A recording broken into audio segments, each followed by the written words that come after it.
नमस्कार, कैसे हैं आप और आपका परिवार। मैं दीपराम भावर, मोटिवेशनल स्पीकर और लाइफ कोच। तो देखिए, हम आज एक बहुत ही मोटिवेशनल स्टोरी आपके साथ शेयर कर रहे हैं। तो हम पहले भी कई बार कह चुके हैं कि कोई भी शब्द, कोई भी घटना, कोई भी कहानी या कोई भी क्षण हमारी ज़िंदगी को बदल सकता है। तो आओ हम एक कदम बढ़ाएं बदलाव की ओर। तो आज इस कहानी का नाम है कि जो दयालुता है या जो दुआएं हैं आपको खुशियाँ दे सकती हैं, आपकी खुशी का लेवल बढ़ा सकती हैं। तो हम इस कहानी में आगे बढ़ने से पहले हम देखिए कि हमारे हाथ में एक बुक है। इस बुक पर लिखा हुआ है मोटिवेशनल बुक आपके लिए निःशुल्क उपलब्ध है।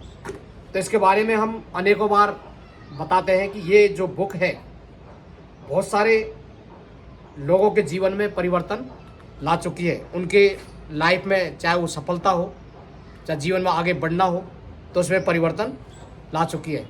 तो आज की जो कहानी है, दुआएं किसी की खुशियाँ बढ़ा सकती हैं। देखिए कि दुआएं आपको कहाँ से मिलेंगी। यदि हम कई बार क्या होता है कि हम किसी के पैर छूते हैं, किसी बुजुर्ग के या किसी टीचर के या किसी गुरु के, तो वो हमें आशीर्वाद देता है, दुआएं देता है। तो इसी तरीके से देखिए कि भरी गर्मी का मौसम था। एक बुजुर्ग शिक्षिका मतलब टीचर, हो सकता है वो 50 साल से ऊपर हो, 55 साल से ऊपर हो। तो वो किसी गांव के अंदर पढ़ाती थी और रहती कहीं और थी। तो वो वहाँ पर कोई बस आती जाती थी, तो वो बस के अंदर बैठी। अब देखिए कि हम जो बुजुर्ग लोग हैं, बुजुर्ग जो इंसान है, उसके अंदर कई बीमारियाँ भी आ जाती हैं, जैसे कि घुटनों का दर्द है या अन्य दर्द है। तो भीषण गर्मी के अंदर वो बस में सवार हुई और पैरों के दर्द से वो बेहाल, और बस के अंदर देखिए कि सीट नहीं थी, तो वो बस के अंदर खड़ी हो गई। जैसे तैसे वो खड़ी हो गई, लेकिन अपने पैरों के दर्द से वो बेहाल थी। लेकिन जैसे ही वो बस थोड़ा सा आगे बढ़ी, तो वहाँ पर उसी बस के अंदर एक ग्रामीण महिला थी जो कि वो मजदूरी करती थी। तो उम्र दराज जो महिला थी, उसने बड़े ही सम्मान पूर्वक उस शिक्षिका को आवाज़ दी, आ जाइए मैडम, आप यहाँ पर बैठ जाइए। और उसने अपनी सीट उसको दे दी। उस शिक्षिका ने उसको धन्यवाद दिया और वो आगे बस बढ़ा दी। तो आपने मुझे सीट दी, उसके लिए आपका तहे दिल से धन्यवाद। और उस महिला के चेहरे पर मुस्कान तैर गई।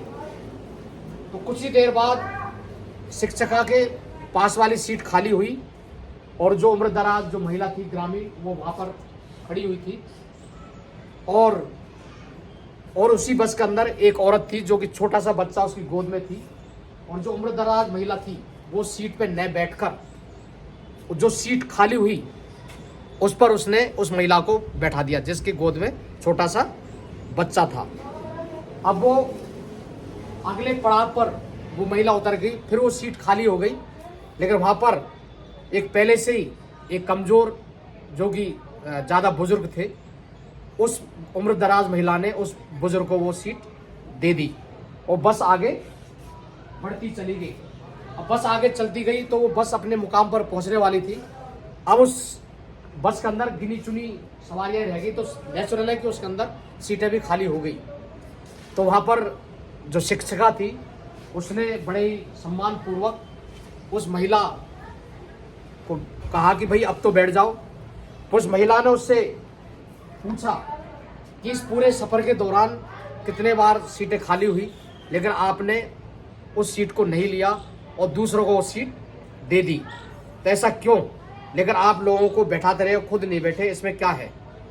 तो महिला ने बड़े प्यार से कहा कि मैडम, मैं एक मज़दूर हूँ और दिन भर मैं खड़ा रहकर मजदूरी करती हूँ, मेरा जीवन इसी से चलता है। मेरे पास में इतने पैसे नहीं है कि मैं दान पुण्य कर सकूं और दूसरा परोपकार करके कार्य में कर सकूं। तो मैं क्या कर सकती हूँ? रास्ते में देखिए उस औरत ने कितनी मतलब ज्ञानपूर्वक या बहुत ही अच्छी बातें बोली कि मैं कहीं जाती हूँ तो रास्ते में यदि कहीं कूड़ा करकट मिलता है तो उस कूड़ा करकट को मैं एक तरफ मतलब कर देती हूँ या किसी ज़रूरतमंद को मैं पानी पिला देती हूँ। और जब मैं खाना खाती हूँ तो चिड़िया है या दूसरे जीव जंतु हैं उनके लिए मैं रोटी डाल देती हूँ। तो इसी से मुझे खुशी मिलती है और वो जो पक्षी हैं वो खुशी से चिल्लाते हैं तो मेरे मन को बड़ा सुकून मिलता है। तो उन भगवान के जीवों को देखकर मेरा पेट भी भर जाता है। मेरे पास में रुपया पैसा नहीं है, उसने कहा कि मेरे पास रुपया नहीं सही, सोचती हूँ मेरे लिए दुआओं तो मिल जाता है, वो भी मुफ्त में। और उसने उम्र दराज महिला ने कहा कि फायदा ही है ना मैडम इसमें, हमने लेकर भी क्या जाना है।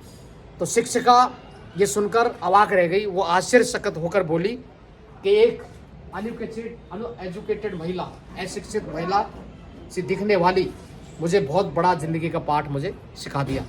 तो इस स्टोरी के माध्यम से हम केवल यही मतलब जान सके हैं, जो नॉलेज है, हमने पहले भी कहा था, जो नॉलेज कहें उसको या ज्ञान कहें, ज़रूरी नहीं जो हाईटेक जो लोग हैं उनका अंदर ही हो, तो ज़रूर नहीं कि हम कोई भी चीज़ हम कहीं किसी से भी हम सीख सकते हैं। आपने इस वीडियो को देखा उसके लिए तहे दिल से धन्यवाद। Thank you.